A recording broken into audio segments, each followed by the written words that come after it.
नमस्कार, म हुँ तपाईहरुकै सीताराम कटेल धर्मुस। नेपाली भाषामा कम्प्युटर सिक्न चाहनुहुन्छ भने नेपाली एडिटर्स युट्युब च्यानल हेर्न नभुल्नुहोला। सम्पूर्ण जानकारीका लागि एक मात्र YouTube channel Nepali editors YouTube channel, तपाईहरुकै च्यानल।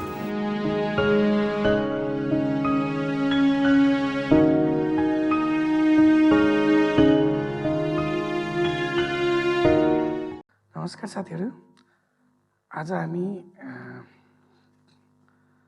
आजको विषयमा हामी चाहिँ कसरी फोटोसपलाई चाहिँ इन्स्टल नगरी अनलाइनबाट कसरी चलाउने भन्ने कुरा हामी सिक्न गइरहेका छौं।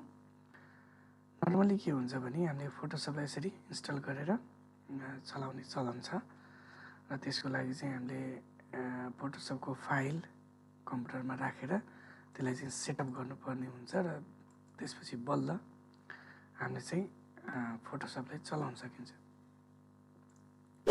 तर यदि तपाईसँग इन्स्टल फोटोसप छैन भने चाहिँ कसरी चलाउने त, त्यही कुरा चाहिँ आजको हामी कम्प्युटरमा आजको भिडियोमा चाहिँ हामी सिक्न गइरहेका छौं।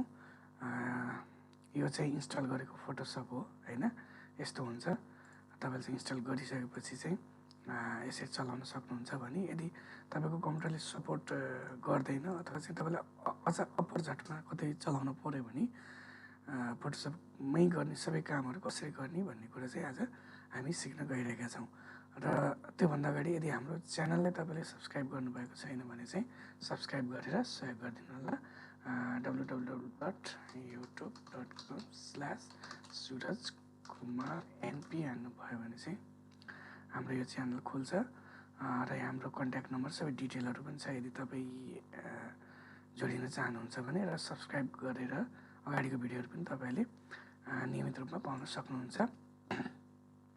भन्दै अब चाहिँ हामी टपिकतिर जाउँ हैन। त्यसको लागि चाहिँ तपाई ब्राउजर कुन ब्राउजर युज गर्नुहुन्छ त्यो ब्राउजरलाई चाहिँ तपाईले सर्वप्रथम खोल्नु पर्ने हुन्छ र तपाई चाहिँ ब्राउजरमा गएर www.photopea.com हान्नुभयो भने चाहिँ photopea.com हैन। यहाँ अनि तपाईले चाहिँ इन्टर थिच्नु भयो भने अथवा चाहिँ तपाईले डिस्क्रिप्सनमा लिंक पनि हेर्नु होला। त्यहाँ जानुभयो भने चाहिँ तपाईलाई यस्तो इन्टरफेस आउँछ र त्यसपछि गएर न्यू प्रोजेक्ट छ, पीएसडी टेम्प्लेट छ र ओपन कम्प्युटर। अब यहाँ तपाईले अहिलेसम्म फोटोसप देख्नु भएको छैन हैन। फोटोसप यस्तो हुँदैन र अब फोटोसप जस्तो कसरी आउँछ भन्दाखेरि न्यू प्रोजेक्ट गर्नुभयो भने यहाँ रेडीमेड यस्तो अब प्रोजेक्ट पनि छ, यसलाई लिएर काम गर्न सकिन्छ। त्यस्तै गरी पीएसडी टेम्प्लेट छ, यहाँ दिएको टेम्प्लेटबाट पनि हामीले चाहिँ काम गर्न सकिन्छ हैन। यो टेम्प्लेट हेरेर यस्तो टेम्प्लेटको चाहिँ डिजाइन गर्न पनि सकिन्छ। र ओपन फ्रम कम्प्युटर भनेपछि चाहिँ तपाईको कम्प्युटरमा भएको इमेजलाई लिएर चाहिँ गर्न सकिन्छ। मैले अहिले यो फोटो उदाहरणको लागि लिए र ओपन गर्दा बित्तिकै तपाईले यहाँ फोटोसप जुन हाम्रो यो फोटोसप छ, यो फोटोसप र यो फोटोसपमा जुन टुलहरु यहाँ छ लगभग सेम छ हैन। यो चाहिँ यसरी हामीले यहाँबाट चलाउन सकिन्छ र यो मुभ टुल छ, सेम छ हैन। त्यसैगरी यसलाई मैले यहाँ खोलेर देखाइदिन्छु।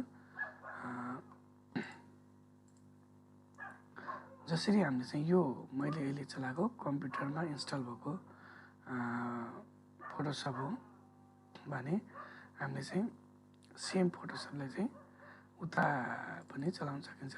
यो कम्प्युटरको फोटोसप भयो भने यो हाम्रो ब्राउजरमा चलाएको फोटोसप हो र लगभग सेम हुन्छ र यसलाई हामीले चाहिँ तपाईले फोटोसप चलाउन जान्नुहुन्छ भने यहाँ ल्यासो टुल छ, यसलाई काट्ने सबै गर्न मिल्छ र लास्टमा गएर हामीले यसलाई चाहिँ यहाँबाट सेभ गर्छौं हैन। यहाँ गएर सेभ एज छ भने यसरी हामीले सेभ गर्छौं भने यसमा ब्राउजर वालामा हामीले फाइल यहाँ गएर एक्सपोर्ट एज भन्ने छ हैन। एक्सपोर्ट एजमा गएर पीएनजी चाहिएको, जेपीजी चाहिएको, कुन हामीलाई फर्मेट अझ मोरमा गएर अझै थुप्रै फर्मेटहरु यहाँ छ।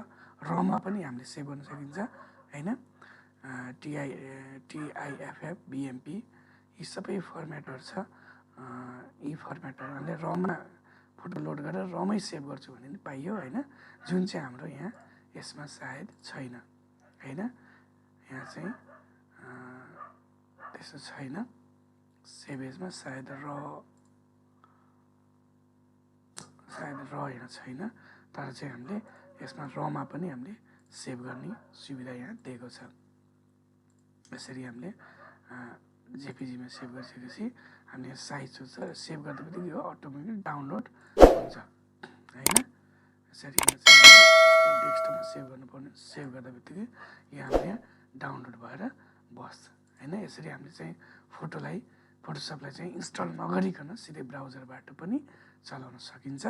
र आजको भिडियो कस्तो लाग्यो, फोटोसपको बारेमा आगामी भिडियोहरूमा पनि हामीले भन्नेछौँ। र यो चाहिँ सामान्य तरिकाले यदि तपाईँले चाहिँ अपरजातमा कतै फोटोसप चलाउनु पऱ्यो भने कसरी चलाउने भन्ने विषयमा मात्र हामीले चाहिँ आजको भिडियोमा चर्चा गऱ्यौँ। आगामी दिनहरूमा अझै राम्रो भिडियोहरू लिएर आउनेछौँ र हाम्रो च्यानलमा गएर अन्य टेक्नोलोजीसँग रिलेटेड भिडियो पनि हेर्न नभुल्नुहोला भन्दै आजको लागि भिडियो यति नै। नमस्कार, म हुँ तपाईँहरूकै सीताराम कटेल धर्मुस। नेपाली भाषामा कम्प्युटर सिक्न चाहनुहुन्छ भने नेपाली एडिटर्स युट्युब च्यानल हेर्न नभुल्नुहोला।